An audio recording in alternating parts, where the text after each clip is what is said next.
27 জানুয়ারি শুরু হচ্ছে corona vaccine প্রয়োগ। প্রথম পাবেন কুর্মিটোলা হাসপাতালের একজন নার্স। ভ্যাকসিন যে প্রথম পুশ করা হবে কুর্মিটোলা জেনারেল হসপিটালেই হবে আশা করছি। এখন পর্যন্ত সবার আগে আমাদের নিবেদিত প্রাণ নার্সদের মধ্যে আমরা প্রথম টিকাটা দিতে চাচ্ছি। স্কুল খুলে যাওয়ার আভাসে খুশি শিক্ষার্থীরা। 5 থেকে 7 ফুট দৈর্ঘ্যের বেঞ্চে বসতে পারবেন দুজন। অনলাইনে অনেক কিছু আমরা বুঝি না, 40 মিনিট জুমে যেমন করা হয় সেটা আমাদের কভার হয় না। করোনার ভ্যাকসিন এসে গেছে, এখন তার ভয় নেই, আমরা স্কুলে আসতেই পারি। অর্ধেক মেয়ে আজকে আসলো, কালকে হয়তো অর্ধেক মেয়েরা আসবে, এরকম টিচারদেরও আমরা হাফ হাফ করে আনবো। দেখছিলেন প্রধান শিরোনাম, রাতের সময় সঙ্গে আছি আমি জান্নাতুল সাদিয়া। এবার অন্যান্য শীর্ষ সংবাদ। 70,000 ঠিকানাবিহীন পরিবার এখন বাড়ি ও জমির মালিক। দলিল তুলে দিলেন প্রধানমন্ত্রী, বললেন মুজিব বর্ষে ঘরহারা থাকবেন না একজনও। চট্টগ্রামের সিটি নির্বাচনে 2 মেয়র প্রার্থীর ইশতেহারেই 2 যুগেরও বেশি পুরানো জলাবদ্ধতা নিরসনের প্রতিশ্রুতি। গণসংযোগে বেড়েছে ব্যস্ততা। किसी को आमंत्रण करके निमंत्रित करके उसको बेइज्जत करना ये आपको शोभा नहीं देता है। কলকাতায় মোদির সমাবেশে প্রতিবাদ জানিয়ে বক্তব্য দিলেন না মুখ্যমন্ত্রী মমতা। জনসভা ঘিরে নির্বাচনের আগে চাঙ্গা বিজেপির নেতাকর্মীরা।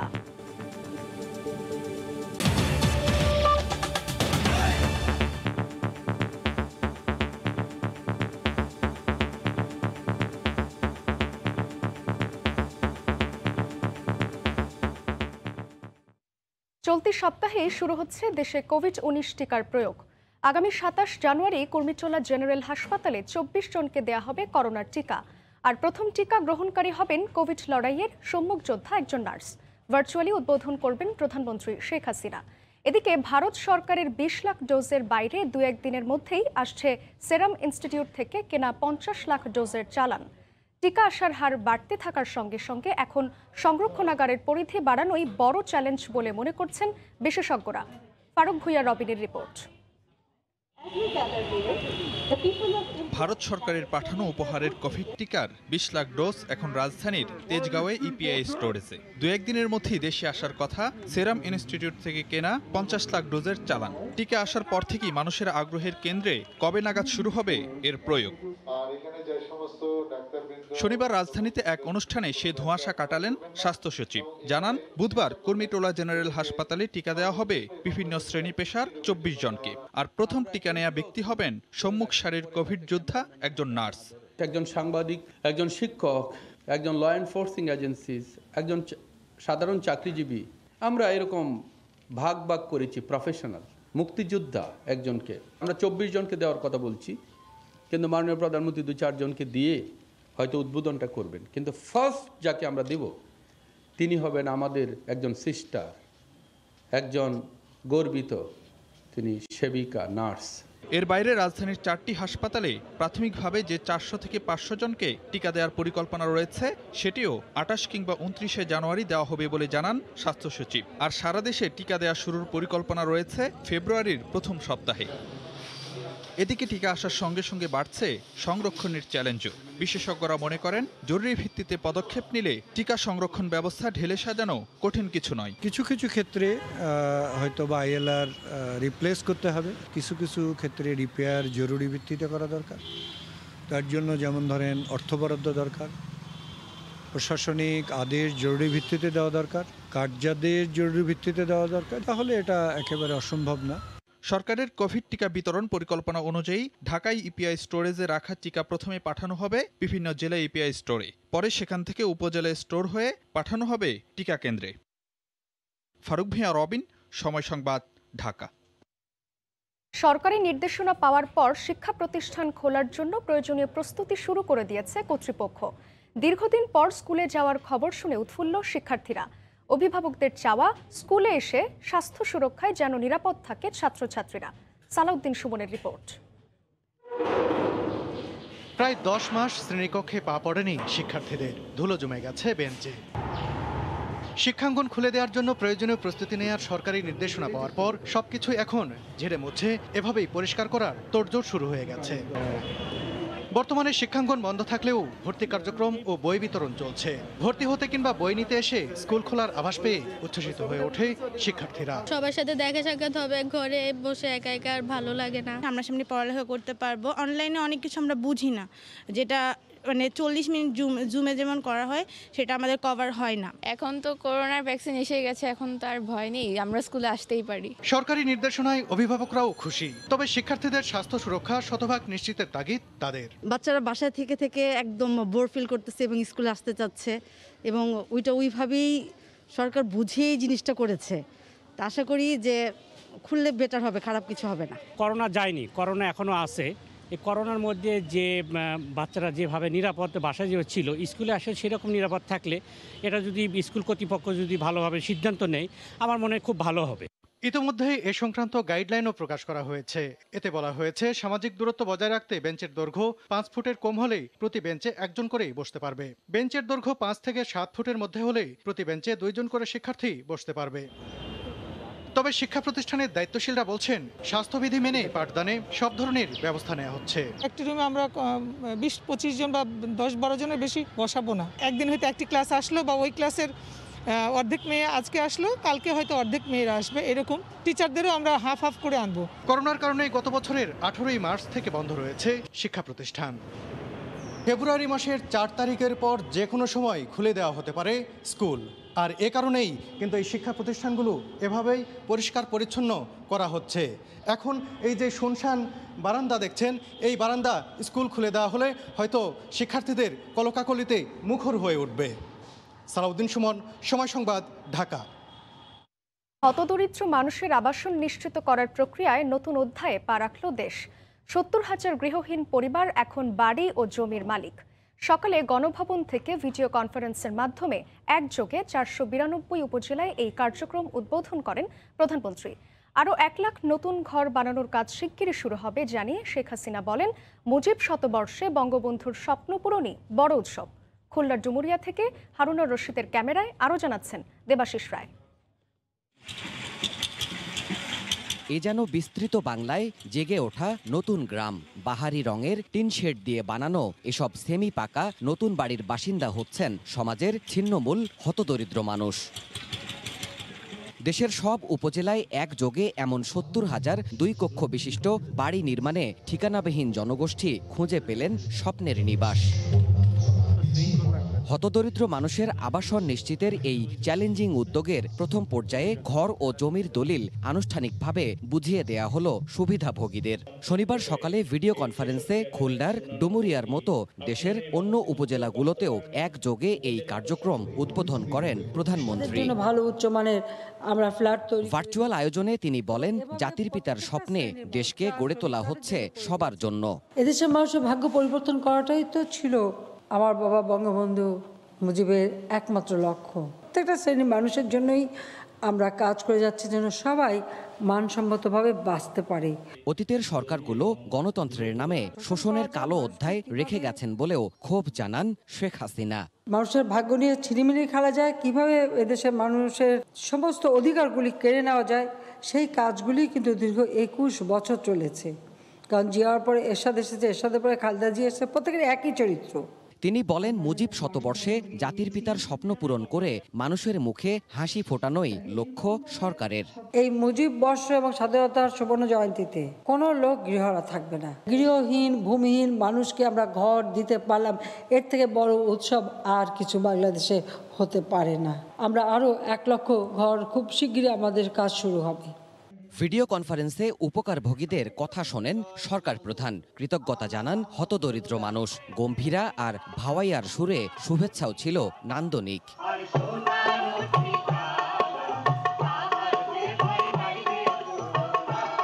দেশের প্রায় 9 লাখ হতদরিদ্র মানুষ পর্যায়ক্রমে আসবেন আবাসন সুবিধার আওতায়। সমাজের পিছিয়ে পড়া জনগোষ্ঠীর জন্য বাড়ি নির্মাণের মহাযজ্ঞের মধ্য দিয়ে মানবিকতার নতুন দৃষ্টান্ত গড়ল বাংলাদেশ। মহামারীর মধ্যেও গৃহপ্রাপ্তির আনন্দে ঘর হারাদের তৃপ্তি এখন নতুন বাস্তবতা। এসব প্রকল্পে যারা বসবাস করবেন তাদের পুনর্বাসন প্রক্রিয়াতেও সম্পৃক্ত করা হবে বলে জানিয়েছেন বঙ্গবন্ধু কন্যা। দেবাশিস রায়, সময় সংবাদ, ডুমুরিয়া, খুলনা। বেদে থেকে জেলে, ভূমিহীন থেকে তৃতীয় লিঙ্গ, কেউই বাদ যায়নি একটি বাড়ি থেকে। যারা কোনোদিন ভাবেননি হবে মাথা গোজার ঠাঁই এক টুকরো জমি, তারা আজ ঘরের চাবি আর জমির দলিল পেয়ে হয়ে পড়েন আবেগ আপ্লুত। এক একটি ঘর যেন এক একটি স্বপ্ন, নতুন রং আর ঝলমলে আলোয় সারি সারি দাঁড়িয়ে থাকা বাড়িগুলো যেন জানান দিচ্ছে নিশ্চিত ভবিষ্যতের। ৭০,০০০ পরিবারের মাথা গোজার ঠাঁই হচ্ছে এমন আধা পাকা ঘরগুলোতে। মানবেতর জীবন কাটানো ভাসমান এই মানুষগুলোর জন্য এই ঘরগুলো উপহার। রাস্তার কান্তা থাকছি, কষ্ট করছি, আমরা ঘর পাইছি। এই পাকা ঘর আমি জীবনও করতে পারতাম না। বাচ্চা কাচ্চা নিয়ে অনেক কষ্টে ছিলাম, এখন একটু সুখী থাকবো, আমরা অনেক খুশি। ঝড়ে লয়ে যাইতো, বিল্ডিং তুলে দিছে, আমরা আল্লাহ বাসলে এই বিল্ডিং এ থাকবো। উনি আমার মা, আল্লাহ উনাকে আবার যেন উনি ক্ষমতাত আসেন আমি প্রার্থনাই করি। ২% জমি সহ ২ রুম, রান্নাঘর ও বাথরুম সহ প্রত্যেককে পাচ্ছেন একটি করে আধা পাকা ঘর। সন্তানদের নিয়ে একটু ভালোভাবে বাঁচার স্বপ্ন হতদরিদ্র এই পরিবারগুলো এখন দেখতেই পারেন।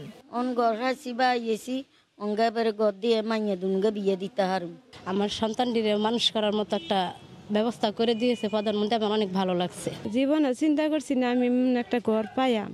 দারিদ্র্যের কষাঘাতে অনেকেরই পার হয়ে গেছে যৌবন। জীবন সায়ান্নে তাদের ঘুচতে যাচ্ছে নিজের ঘর না থাকার দুঃখ। চোখে মুখে ছিল তাই কৃতজ্ঞতা আর খুশির চমক। আল্লাহ উনার প্রতি সহায়ক, আল্লাহ উনার দীর্ঘজীবী করুক, আমি ওনার জন্য দোয়া করি। আমার তোর বাবাও তো দিতে পারে না আমাদের ঘর বাড়ি, কিন্তু মাননীয় প্রধানমন্ত্রী দিয়েছে। কচুরি পানার মতন ওখানে বাসতাম, ওখান তো বাসার প্রধানমন্ত্রী আমাদের মাথা গুজবে ঠাঁই দিছে।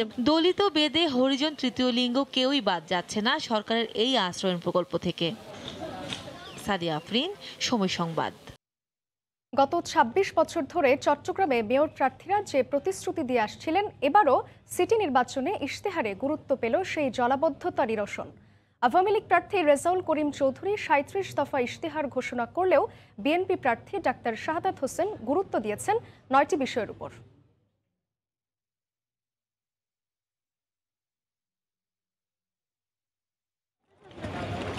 বন্দরনগরী চট্টগ্রামের দীর্ঘদিনের পুরনো সমস্যা জলাবদ্ধতা। সামান্য বৃষ্টিতে হাঁটু সমান পানিতে তলিয়ে যায় পুরো নগরী। বাজার থেকে শুরু করে রাস্তাঘাট, এমনকি হাসপাতালও বাদ যায় না। গত ২৬ বছর ধরে মেয়র পদে প্রতিদ্বন্দ্বিতাকারী প্রার্থীরা ইশতেহারে এই সমস্যা সমাধানের প্রতিশ্রুতি দিয়ে আসছেন। এবারে সিটি নির্বাচনের ইশতেহারও এর ব্যতিক্রম হয়নি। বন্দরনগরীর জলাবদ্ধতা নিরসনকে গুরুত্ব দিয়ে শেষ মুহূর্তে দুজনেই একই দিনে ঘোষণা দিলেন নির্বাচনী ইশতেহার। সাবেক মেয়র ও নগর আওয়ামী লীগের সাধারণ সম্পাদক আজম নাসিরের সঙ্গে জয় বাংলা স্লোগানে গলা মিলিয়ে প্রার্থী রেজাউল করিম চৌধুরী সহ নেতাকর্মীরা যান প্রেস ক্লাবে। সেখানে ৩৭ দফা ইশতেহার ঘোষণা করেন রেজাউল করিম চৌধুরী।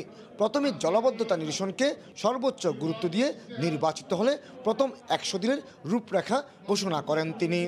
নগরীর দখলকৃত খাল, নালা, নদী পুনরুদ্ধার ও পানি নিষ্কাশন উপযোগী করতে নির্বাচিত হলে ১০০ দিনের মধ্যে সব ত্রুটি ও প্রতিবন্ধকতা চিহ্নিত করে তা নির্মূলে আইনের কঠোর প্রয়োগ নিশ্চিত করব।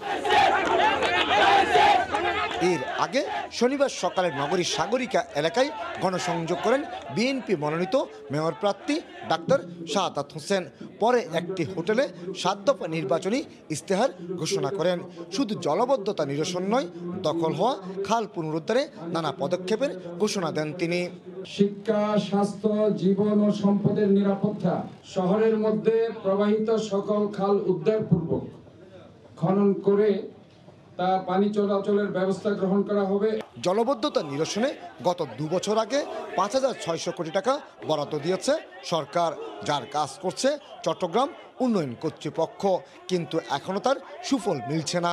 একজন নগর পিতা নির্বাচিত করতে আগামী ২৭ জানুয়ারি ভোটাধিকার প্রয়োগ করবেন প্রায় ১৯ লাখ ভোটার। আর এসব নগরবাসী এখন আর কথার ফুলঝুরি শুনতে চান না, তারা চান বিরাজমান সমস্যাগুলো দূরীকরণে সঠিক বাস্তবায়ন। কমল দে, সময় সংবাদ, চট্টগ্রাম। কনকনে বাতাস ও ঘন কুয়াশায় দেশের বিভিন্ন অঞ্চলে জেঁকে বসেছে শীত, সেই সঙ্গে বেড়েছে কুয়াশার দাপট। ছন্দপতন ঘটছে স্বাভাবিক জীবনে। হাসপাতালগুলোয় বাড়ছে ডায়রিয়া ও নিউমোনিয়া সহ ঠান্ডাজনিত রোগে আক্রান্তের সংখ্যা। এই মুহূর্তে রাজশাহীর ভদ্রা এলাকায় আছেন সহকর্মী সাইফুর রহমান রকি। সরাসরি চলে যাচ্ছি তার কাছে। রকি, আপনি যেমনটি বলছিলেন আসলে ঘন কুয়াশা, আপনাকে দেখানোর চেষ্টা করব নগরীর ভদ্রা এলাকায় হঠাৎ করেই কিন্তু তীব্র কুয়াশায় কিন্তু পুরো নগরী ঢাকা পড়েছে।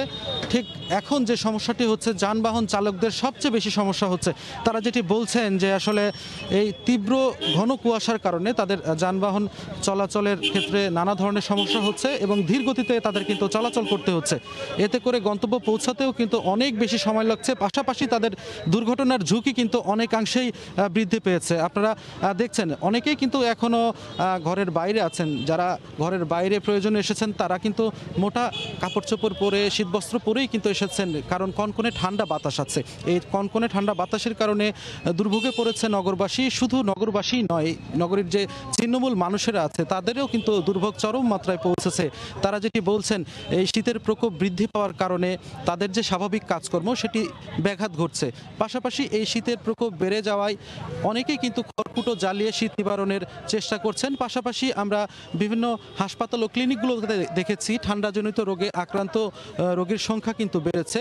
এর মধ্যে বৃদ্ধ ও শিশুর সংখ্যায় বেশি, বিশেষ করে তাদের নিউমোনিয়া, শ্বাসকষ্ট সহ নানা রোগে কিন্তু তারা আক্রান্ত হচ্ছে এবং তাদের এই চাপ সামাল দিতে গিয়েও কিন্তু চিকিৎসকদের হিমশিম খেতে হচ্ছে বলে আমাদেরকে তারা জানিয়েছেন। তারা বলছেন তারপরেও তারা যথাসাধ্য চেষ্টা করে যাচ্ছেন তাদের চিকিৎসা সেবা দিয়ে সন্তুষ্ট করার জন্য।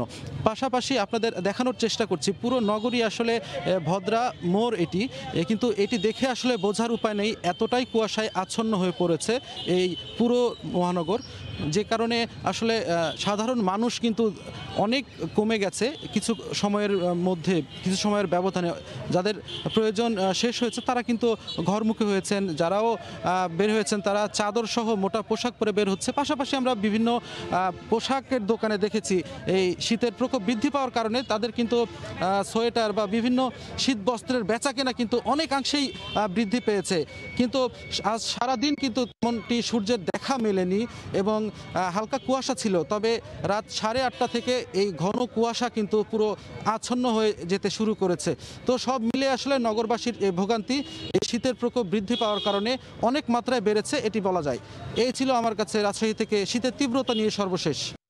ব্রিটেনে নতুন ধরনের করোনা আরও মারাত্মক আকার ধারণ করতে পারে বলে সতর্ক করেছেন প্রধানমন্ত্রী বরিস জনসন। দেশটিতে গড়ে 40,000 করে আক্রান্ত হচ্ছেন প্রতিদিন, মারাও যাচ্ছেন 1500-র বেশি। করোনা পরিস্থিতির খবর জানাতে এই মুহূর্তে লন্ডনে আছেন সহকর্মী শোয়েব কবির। সরাসরি যাচ্ছি তার কাছে। শোয়েব, সাদিয়া, ব্রিটেনের প্রতিটি সকাল এখন শুরু হচ্ছে আতঙ্কের মধ্যে দিয়ে। ব্রিটিশ প্রধানমন্ত্রী বরিস জনসন গতকাল যে সংবাদ সম্মেলন করেছেন সেই সংবাদ সম্মেলনের পরে আতঙ্ক আরও কিছুটা বেড়ে গিয়েছিল। এতদিন ব্রিটেনবাসীর ধারণা ছিল যে নতুন স্ট্রেন, যে নতুন বৈশিষ্ট্য যে করোনা ভাইরাস সেটি সংক্রমিত হতে বেশি। তবে ব্রিটিশ প্রধানমন্ত্রী বরিস জনসনের সংবাদ সম্মেলনের পরে সবার স্পষ্ট ধারণা হয়ে গেল যে এটি প্রথমবারের যে মূল যে করোনা ভাইরাস তার চেয়ে অনেক ভয়ঙ্কর এবং মারাত্মক প্রাণহানি ঘটাতে পারে। পাশাপাশি এর যে চিত্র সেটি কিন্তু আমরা দেখতে পাচ্ছি যে আমরা যদি গত কয়েকদিনের যে মৃতের যে সংখ্যা সেটি আমরা যদি পর্যালোচনা করি, গতকাল সবশেষ 24 ঘন্টা মানে 1401 জন, তার আগে 1600 এবং তার আগে 1800। এই যে মৃত্যুর যে অনবরত মিছিল এবং এই যে রোগীদের চাপ সামাল দিতে গিয়ে কিন্তু হিমশিম খেতে হচ্ছে ব্রিটেনের স্বাস্থ্য বিভাগকে। ইতিমধ্যে সবচেয়ে দুর্ভাগ্যের বিষয় অথবা সবচেয়ে ভয়ঙ্কর যে বিষয়টি হয়েছে যে ব্রিটিশ সরকার যে ভ্যাকসিন কার্যক্রম যেটি চালু করেছে, সেই ভ্যাকসিন কার্যক্রমের যে ভ্যাকসিন সংকটে কিন্তু ভুগছে ব্রিটেনের স্বাস্থ্য বিভাগ। ইতিমধ্যে আমরা গতকাল যে সবশেষ যে তথ্য পেয়েছি তার সেখানে কিন্তু অনেকগুলো চিকিৎসা কেন্দ্র কিন্তু এই ভ্যাকসিনের সংকটে কিন্তু বন্ধ করে দিতে হয়েছে এবং যার ফলে যে ব্রিটিশ সরকারের যে ধারণা ছিল যে যে ফেব্রুয়ারি মাসের মধ্যে যে 50 বছর বয়স্ক যারা রয়েছেন তাদেরকে ভ্যাকসিন দেওয়ার যে সম্ভাবনা রয়েছে সেটি কিন্তু অনেকটা পিছিয়ে রয়েছে। তবে আরেকটি যে বিষয়টি আপনি জানেন যে গত সোমবার থেকে ব্রিটিশ প্রধানমন্ত্রী বরিস জনসন ব্রিটেনে কেউ যদি প্রবেশ করতে হয় তাকে 10 দিনের যে কোয়ারেন্টাইন, যে বাধ্যতামূলক কোয়ারেন্টাইন রয়েছে সেটির ক্ষেত্রে হয়তো কিছুটা হয়তো আরও কঠোর আনতে পারে এবং ধারণা করা হচ্ছে আগামী সোমবার হয়তো ব্রিটিশ সরকার হয়তো একজনের সিদ্ধান্ত নিতে পারে যারা অন্য দেশ থেকে ব্রিটেনে প্রবেশ করবে তাদেরকে হয়তো বাধ্যতামূলকভাবে হোটেলে কোয়ারেন্টাইন করার যে বিষয়টি সেটি বিষয়ে হয়তো একটি নীতিগত সিদ্ধান্ত আসতে পারে। পাশাপাশি পাশাপাশি যে করোনা ভাইরাসের সংক্রমণের ক্ষেত্রে কিন্তু সবচেয়ে ভয়াবহ অবস্থা ব্রিটেনের বাংলাদেশি কমিউনিটি যেখানে পূর্ব লন্ডন সেসব এলাকায়, এবং সেসব এলাকায় মোটামুটি মৃত্যুর সংবাদ যেমন রয়েছে তেমনি পুরো কমিউনিটিতে শোকের ছায়া নেমে এসেছে। এই ছিল লন্ডন থেকে করোনা ভাইরাসের সবশেষ।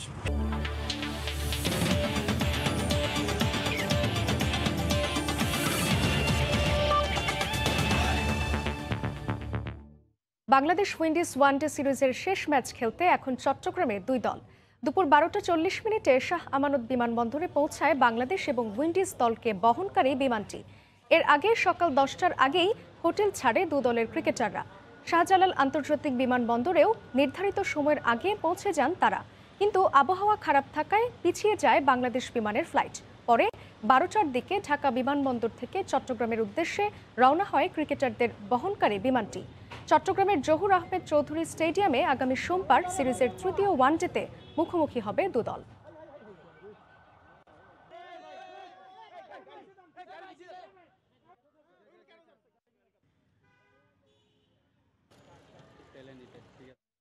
উইন্ডিজের বিপক্ষে এক ম্যাচ হাতে রেখে ওয়ানডে সিরিজ জয়ের পর এবার তৃতীয় ম্যাচে একাদশ নিয়ে পরীক্ষা নিরীক্ষা করতে চায় বাংলাদেশ।